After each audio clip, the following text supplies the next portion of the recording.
1922年、後にドイツ史上最大のミステリーと言われることになる殺人事件が起きるんです。なんと警察の捜査によって判明したその犯行方法が物理的に不可能なものだったんです。舞台はバイエルン州に存在したヒンターカイフェック農場。1922年の4月4日、その農場に住むグルーバー一家が皆殺しにされるんです。家族5人と家政婦の計6人が遺体となって発見されてしまうんです。警察は捜査の過程で非常に大きな手がかりを発見しました。それは降り積もった雪の上に残っていた足跡。グルーバー一家の農場に向かっていく方向にそれがついていたんです。さらにこの足跡、家族や家政婦と誰のものとも異なったため、犯人のものである可能性が濃厚。つまり犯人を特定できる手がかりなんです。ではなぜそれだけ事件解決の材料が揃っているにもかかわらず、今をもってなお未解決なのでしょうか。実はこの足跡、農場に向かっていく方向のみで、どこを探してもそこから帰ってくる足跡がなかったんです。これが何を意味するのか。そう、犯人は犯行現場で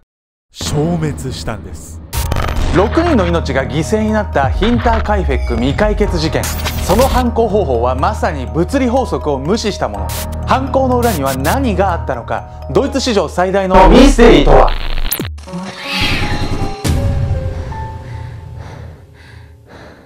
はい、どうも、僕の血はチョコレートでできてます。ケンちゃんです。やみやみこです。というわけで本日ご紹介するのはドイツで今から約100年前に起こったとされる未解決事件なんです。この事件ですね、なんと犯人が事件現場で消失してしまったと言われている、もう超意味わかんない事件なんですよね。消失するわけないじゃない、はい、物理的におかしいじゃないですか。というわけでですね、一体犯人はどんな手を使ったのか、事件の発生から見ていきましょう。グルーバー一家壊滅。このヒンターカイフェック事件は小説や映画にもなっており、その特性はまさにミステリー作品のようだと言われているんです。被害者となったグルーバー一家は、夫のアンドレアス63歳、その妻エジリア72歳、彼らの娘であるビクトリア35歳、さらに孫のエジリア7歳とヨーゼフ2歳という5人家族、さらにマリアという住み込みで働く家政婦もいて、計6人で仲良くヒンターカイフェック農場で暮らしていたんです。ですが、この家族には妙な噂が立っていたんです。その理由は、この家族構成に非常に奇妙な点があるからなんです。娘のビクトリアには夫であるカールがいました。つまり7歳のエジリアと2歳のヨーゼフはこの2人の子供になるわけなんです。ところがカールは1914年の第一次世界大戦で戦死。これは事件が起きる8年前のことなんです。計算が合わなくない？いい合わないわ。何とりあえずあんた否定すんのよ。この家族構成には一つの疑問が生じるんです。7歳のエジリアに関してはカールが戦争に行く直前に作った子供だということだったら成立するんです。ではヨーゼフに関してですが、1922年時点ではまだ2歳だったヨーゼフ。そうすると彼は一体誰の子供なのでしょうか。8年前に戦死している以上、カールが父親ということはありえないんです。そこでヒンターカイフェック農場の近所の村ではある噂が流れるようになったんです。ヨーゼフの父親は祖父アンドレアスなのではと。おじいちゃんの子供ってことでしょ。いや、きついね。もうそれだったら。この噂は言ってしまえば根も葉もないんです。もちろんヨーゼフの父親がカールということは物理的にありえないんですが、かといって祖父であるという確証もないんです。ですがこういった噂はグルーバー一家を好奇の目にさらすことになります。それを嫌がってたからなのか、彼らは村から800メートルも離れたところで暮らしていました。いやいや、800メートルってもう後ろめたいことあるっていうなんか裏返しみたいなもんじゃない。めちゃくちゃ人避けてるじゃない。800メートルをさ、誰かが測ったのもおもろいしね。こういう系の情報いつも見ても。そんな中、近所の村人たちがさらに彼らを不審がることになる出来事が続きます。それは4月の初めの3日間のこと。まず7歳の孫エジリアが何の連絡もなく学校を欠席。さらにグルーバー一家は地元の合唱団のメンバーだったんですが、練習があった日に誰も教会に現れなかったんです。そして4月4日、エジリアはやはり学校に来ておらず、さらにグルーバー一家の郵便物が山積みになっていることが発覚。そこで一家の家から一番近いところに住む数名が彼らの様子を見に行くことになったんです。農家のローレンツ・シュリッテンバウアー率いる捜索隊が一家に到着した時、そこは驚くべき事態になっていたんです。何？全員でお花見でもしてた。めでてえな。まず発見したのは物置小屋で重なっていた4人の遺体。それはアンドレアス、妻のエジリア、娘のビクトリア、孫のエジリアだったんです。さらに家の中では2歳のヨーゼフと家政婦のマリアの遺体も。捜査の結果、物置小屋にあった4人の遺体の殺害に使われた凶器は全てツルハシであることが判明。4人の遺体は全て頭蓋骨が割られていたんです。悲劇的なことに3人は即死だったんですが、孫のエジリアだけは暴行後数時間生きていたそうなんです。このあまりのショックに当時若干7歳のエジリアが耐えられるわけもなく、彼女の遺体には髪をむしり取った形跡があるんです。奇妙なことに、うんこの事件ね、鶴橋で頭蓋骨をってねこうやってたんですけど、うんそれでグルーバー一家と家政婦が死んでたんですよ。でなんと争った形跡がなかったんですよね現場で、これがマジで意味わかんなくないですか。鶴橋使うのがめちゃくちゃうまかったね。ぶっちゃけていい、俺鶴橋ってずっとさっきまで箸だと思ってた。常識を疑うわ。犯行の残虐さもさることながら、実はこの犯人ね、なんと殺した後にね、すっげえサイコパスな行動をとってたんですよね。犯人のサイコパスな行動。遺体が見つかったのは4月4日。しかし、捜査で判明したのですが、一家が殺害されたのはその4日前のこと。村との距離はあったにせよ、村人たちはなぜグルーバー一家の異常事態に気がつかなかったのでしょうか。実は、捜索隊が一家の元に向かった際も、殺人事件が発生したという可能性はあまり考えられてはいなかったんです。それには明確な理由がありました。一家殺害から捜索隊が突入するまでの数日間、なんと一家の家の煙突からは煙が出ていたんです。そして、捜索隊が到着した時、キッチンには最近の食事の形跡もあったんです。どういうことなのこ実はこの犯人、一家を殺害してから数日の間、彼らの家で生活していたんです。れ。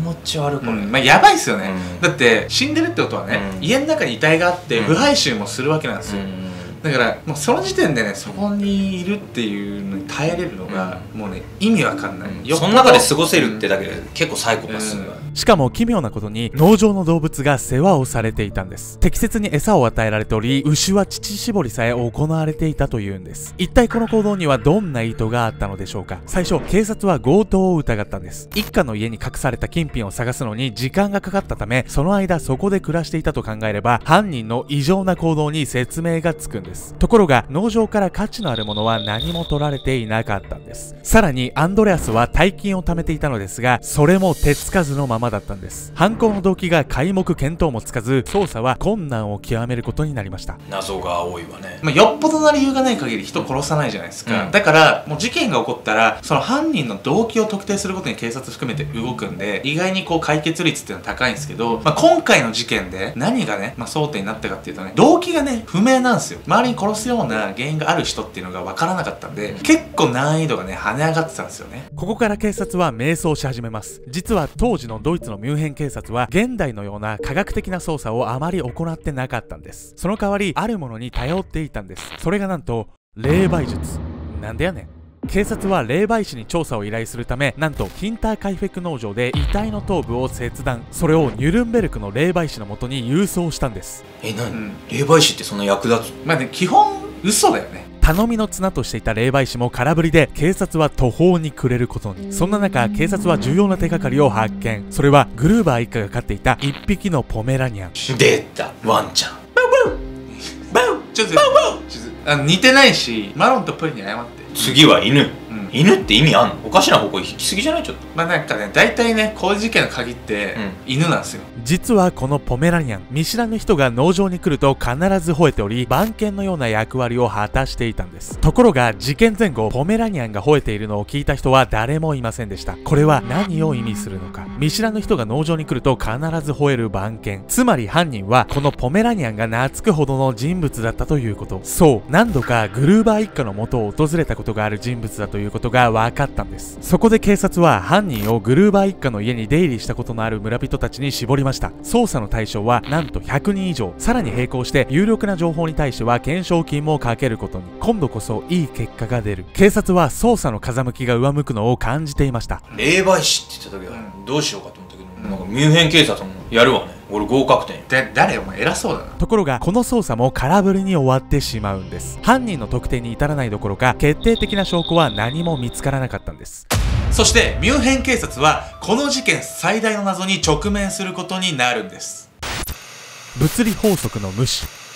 この事件最大の謎、それが冒頭でお話しした足跡なんです。殺人事件の捜査において足跡は決定的な役割を果たします。基本的に同じ靴を履く人間はめったにいないですし、仮にいたとしてもそのサイズは異なります。そのため足跡によって個人を特定することができるんです。ところが足跡がはっきり残るということは稀。指紋がつかないように気をつけるように、ほとんどの犯人は足跡が残ることにも注意するからなんです。ですが今回は農場に向かっていく足跡が残されていた間です。そしてここで農場が近所の村から800メートル離れていたという地理的な条件が効いてくるんです。つまりグルーバー一家と家政婦以外農場に出入りする人間がいないんです。そのため残っていた足跡はほぼ確実に犯人のものなわけだったんです。でもあんた言ってたじゃない、農場行ったきりで帰りの足跡がないって言ってたじゃない。そうなんです。それがね、最大の謎なんですよ。農場に向かう足跡があったということは確実に足跡がつく環境だったんです。ならば犯行後どこにどんな方法で移動するにせよ何かしらの跡が残るはずなんです。それがないという事実に対して納得できる説明が物理的に不可能なんです。でも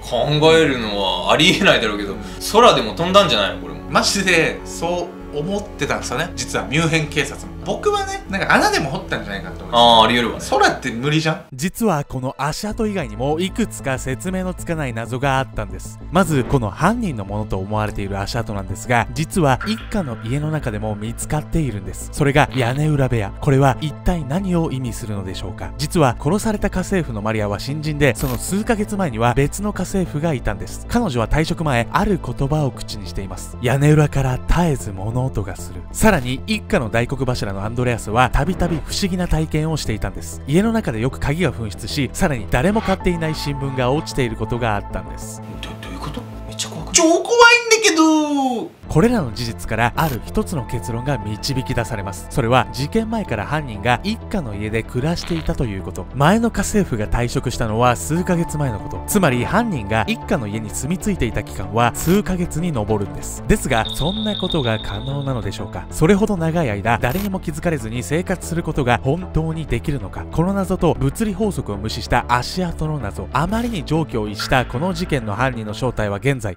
悪霊と考えられているんです。なんでやねん。ではその悪霊とは一体誰の悪霊なのか。なぜ殺害するような相手とわざわざ数ヶ月も同じ家で過ごしたのでしょうか。その悪霊の正体はきっと7歳のエジリアと2歳のヨーゼフの父カール、戦死によって二度と会えなくなった愛する家族、許せない裏切り行為に手を染めた妻と父、死してなお消えない愛情と憎悪が引き起こした超人的な殺人がこのヒンターカイフェク事件の正体なのかもしれません。実はね、このヒンターカイフェク事件なんですが、最大謎がもう一つあるんですよね。